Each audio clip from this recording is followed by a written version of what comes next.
Tonight on America's Hope, we'll hear from Pastor Steven Khoury, a man of courage and conviction. He's a Christian Arab pastor living in Israel. His story and more. America's Hope starts right now.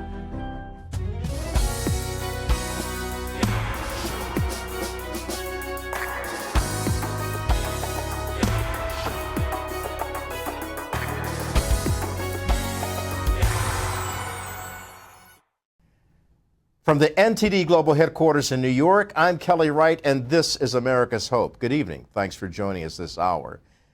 Again, we are talking about what's unfolding between Israel and Hamas.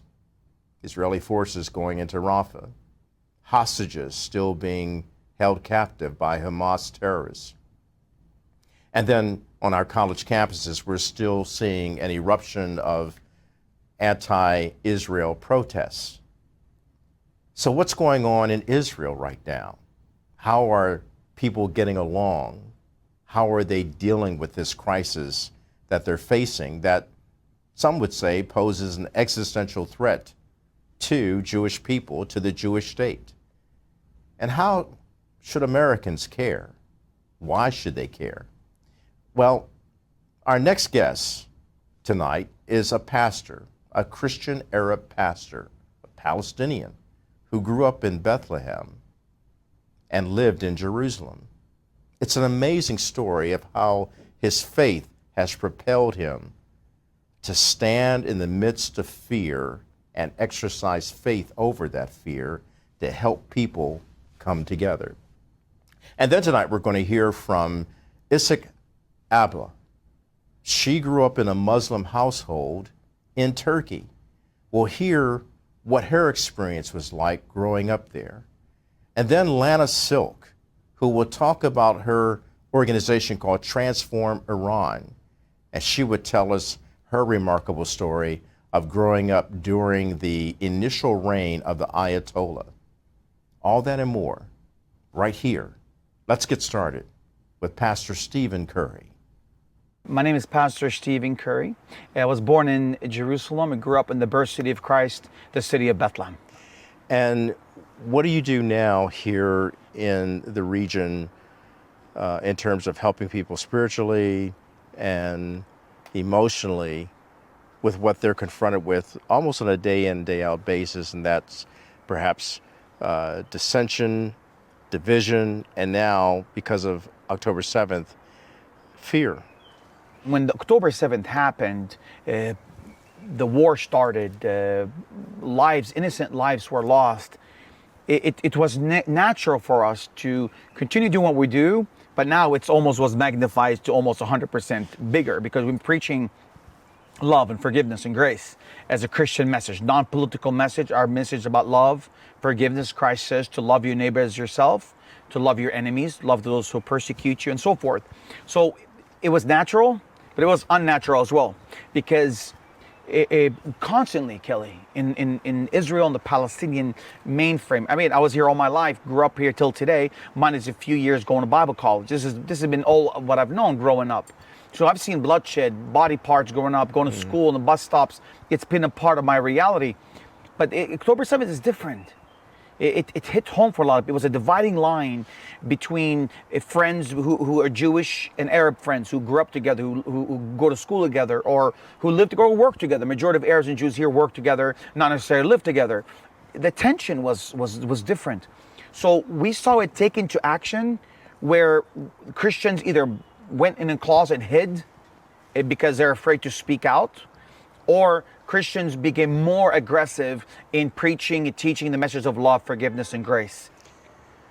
So the kind of response that you've given, which is an outpouring of love and acceptance of Jewish people and standing with the Jewish people who have been so shattered by this event. And it's not even an event, it's an atrocity to take away life and then to take people away and hold them hostage. They're not prisoners of war, they're hostages. And the sheer barbarism that was inflicted upon Israel that day. What's your message to the Jewish people that you've grown up with here in Israel?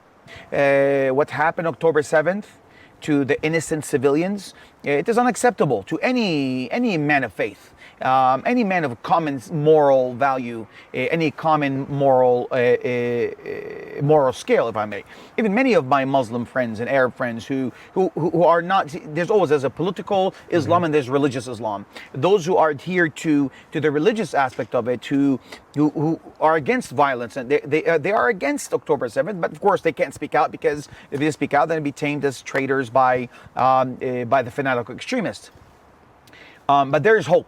Those are watching, there's hope, because there's many like me who are followers of Christ in Israel, on the Palestinian side, who are pushing for love and forgiveness and peace. But we have to be a generation that calls good, good, and evil, evil. We can't blur the line. We can't call good, evil, evil, good. We want to be that generation. Those are watching who are non-believers. Be a person that calls good, good, and evil, evil. Even if it might cost you everything that you know. And you know our story, Kelly. You and I, we've done a couple interviews together with the United Nations and other areas. Our church has suffered over the years. Our church was Molotov bombed 14 times during the 80s and 90s because of our stands of loving the enemy, loving your neighbors, of course, sharing the gospel with the Arabs around us. My Uncle George, you know the story. Uncle George was martyred in Mount of Olives.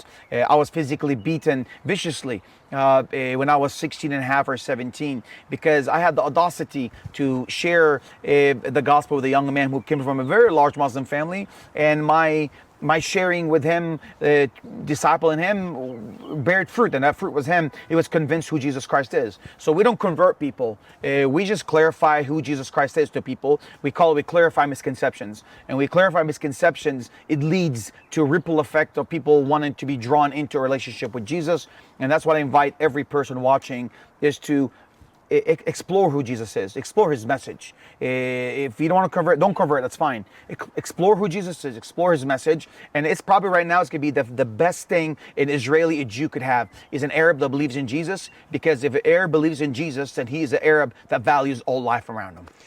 And you know, I've heard that said before, but hearing it from you, someone who's experienced the retribution or resentment for expressing your faith in Jesus as an Arab man, you put it all on the line. Why? It's worth it. One, we're in debt to Christ. We're here on earth temporary. There's a lot of people out there that suffered a lot more than I have and my family have. But our suffering, we've gone through the beatings, the shootings, the attacks. It's only a small bit of what others have gone through. I mean, our suffering is not even worth mentioning. But if it's worth mentioning to encourage others to have hope in the gospel, have hope in Christ, then by all means we will do it. The reason we continue to do it, brother, it's because, one, we're indebted to Christ. It's simple as that. We can sum it up in one sentence: we are indebted to Christ. Number two, it's worth it. Why is it worth it? Because the hope that I have, the hope that I carry in Christ, it's the hope that I want others to have. Again, I'm not calling for conversion. I'm just calling people to find out who Jesus is and the truth about who Christ is, whether it be Muslim, whether it be Jew, and so forth. So let me ask you then. As you know, since in the aftermath of October 7th, Israel has gone to war with Hamas.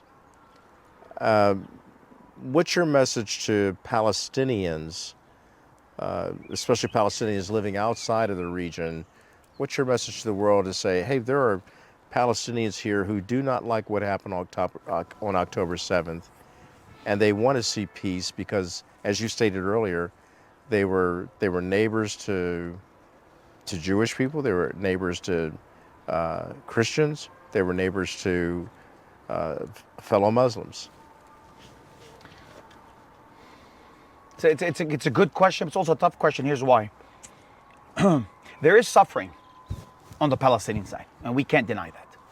There is suffering on the Gaza side. We can't deny that. Again, I'm not reading an article from California on Long Beach and saying this. I live here. This is my country. We are right now in the heart of Bethlehem, the Shepherd's Fields, and the Beit Jala area. We're like you and I right now. We're sitting in the heart of it all. Jerusalem's only 5 miles just northeast of here. But if you're a Palestinian watching this from around the world, again, I speak Arabic. This is my country, my homeland. Don't let October 7th, we cannot allow October 7th to define the future of our land. But I'm sorry, killing of innocent men, women, children on October 7th, how about October 7th right now? Mama say, well, what about innocent civilians in Gaza? That's fine, I just mentioned that as well. But I'm saying October 7th itself, that's not a justification as a means to an end.